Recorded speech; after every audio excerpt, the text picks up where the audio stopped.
জনগণের টাকায় আমরা বিভিন্ন ধরনের স্থাপনা তৈরি করি, আর ওখানে আমার বাপের নামটা আমি টানাই দিই। নির্বাচনের আগে আমরা হাত জুড়ে মাপ চাই, রাজনীতি আমার উত্তম সেবা, সেবাই আমার রাজনীতি। তখনই তিনি আর সেবক থাকেন না, তখন তিনি মালিক হয়ে যান। আর আমরা বেচারারা সবাই হয়ে যাই তাদের প্রজা। আধুনিক দাসে তারা আমাদেরকে পরিণত করার চেষ্টা করে। জাতিকে বিভক্ত করে যারা, তারা জাতির দুশ্মন। দেশে তো গণতন্ত্রকে জবাই করা হয়েছে। একটা টার্ম চালু করা হয়েছিল উন্নয়নের গণতন্ত্র। আমি ভাই দুনিয়ার কথা ওইটা শুনি না। গণতন্ত্র গণতন্ত্রই, উন্নয়ন রাষ্ট্রের দায়িত্ব। এটা কোনো দয়া নয়। নাগরিকদের ট্যাক্সের টাকায় এবং দেশের প্রয়োজনে ঋণ করা টাকায় দুইটাকে সমন্বিত করে জনগণ তার কাঙ্ক্ষিত উন্নয়ন পাবে, এটা জনগণের অধিকার, আর এটা সরকারের দায়িত্ব। আমাদের একটা ব্যাড কালচার আছে। জনগণের টাকায় আমরা বিভিন্ন ধরনের স্থাপনা তৈরি করি, আর ওখানে আমার বাপের নামটা আমি টানাই দিই। টানান, একটার জায়গায় 10টা টানান, আপনার সম্পত্তি বিক্রি করে টানান। জনগণের টাকায় যদি কোনো নাম দিতে হয়, তাহলে জনগণ যা পছন্দ করে তাই দিতে হবে। হ্যাঁ, জাতীয় বীরদেরকে সম্মানিত করার এই প্রভিশন সভ্য জগতে রয়েছে, সেইটা সম্মানের সাথে হতে হবে। যেখানে সেখানে নয়, সর্বত্র নয়, সব কিছুতে নয়। সেটাও হতে হবে পরিমিত পরিমাণ এবং যথাস্থানে যথাযথভাবে।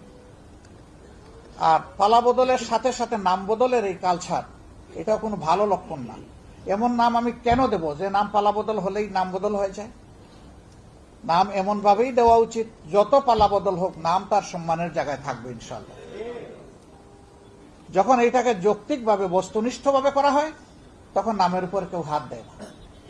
কিন্তু যখন মতলব হাসিল করার জন্য করা হয়, তখন কিন্তু এই বিপত্তি ঘটে।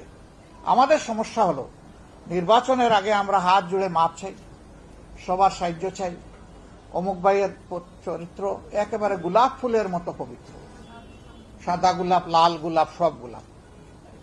কিন্তু যখনই তিনি জনগণের ম্যান্ডেটটা নিয়ে নিলেন, তখন আর তিনি সেবক হলেন না। আবার অনেকে স্লোগানও দেয়, রাজনীতি আমার উত্তম সেবা, সেবাই আমার রাজনীতি, সেবাই আমার ধর্ম। অনেক সুন্দর সুন্দর স্লোগান দেয়। কিন্তু যখনই গেলেন, তখনই তিনি আর সেবক থাকেন না, তখন তিনি মালিক হয়ে যান।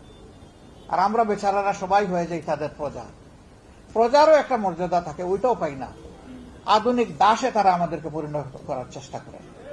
এই দাসত্বের শৃঙ্খল ভাঙতে হবে। বিগত এই বৈষম্য বিরোধী আন্দোলনে ছাত্র যুবকরা নেতৃত্বের পুরোভাগে ছিল, কিন্তু গোটা জাতি তাদের সাথে ছিল। একজন মা, তিনি বলেছেন, কারো দাস হয়ে দেশে বাঁচতে চাই না। আরেকজন মা কুলে 1.5 মাসের শিশু নিয়ে এসেছেন। সাংবাদিক বন্ধু প্রশ্ন করেছে, মা এ কি করলেন আপনি? 1.5 মাসের কচি শিশুকে কুলে নিয়ে এই রাস্তায় নেমে এসেছেন গুলির মুখে। মা বলতেছেন, আমার বাচ্চার 1.5 মাস বয়স হয়েছে, কিন্তু যাদের বাচ্চার বয়স হয়েছে 14, 16, 18, 20, তাদের মতো তো আমার একটা বাচ্চা নাই। আমার বাচ্চাকে এই গৌরবজনক ইতিহাস থেকে আমি আলাদা করতে চাই না, বঞ্চিত করতে চাই না। 20 বছরের যুবক যদি গুলি খেয়ে শহীদ হয়, আল্লাহ ইচ্ছা করলে আমার বাচ্চাকেও শহীদ হিসাবে কবুল করবেন। এই আন্দোলন কিন্তু এভাবেই তার শক্তি খুঁজে পেয়েছিল। এইটা কারো মোটিভেশনে হয়নি, বরঞ্চ যারা জুলুম করেছিলেন, জুলুমের বিস্ফোরণ ঘটেছিল সেদিন। জাতিকে বিভক্ত করে যারা, তারা জাতির দুশ্মন। জাতিকে ঐক্যবদ্ধ করতে হবে। ঐক্যবদ্ধ জাতির ভিতরে যারা দোষ করবেন, অন্যায় করবেন, অপরাধ করবেন, আইন অনুযায়ী তাদের বিরুদ্ধে প্রতিকার নেওয়া হবে। কিন্তু জাতিকে ঐক্যবদ্ধ রাখতে হবে।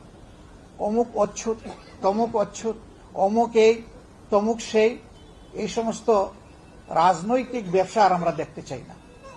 এই রাজনৈতিক ব্যবসা চিরতরে বন্ধ হোক, আর একটা ঐক্যবদ্ধ জাতি হাতে হাত ধরে সামনের দিকে এগিয়ে যান। দুনিয়ার বুকে আমরা সম্মানের আসনে অধিষ্ঠিত হই। আল্লাহ আমাদেরকে কবুল করুন।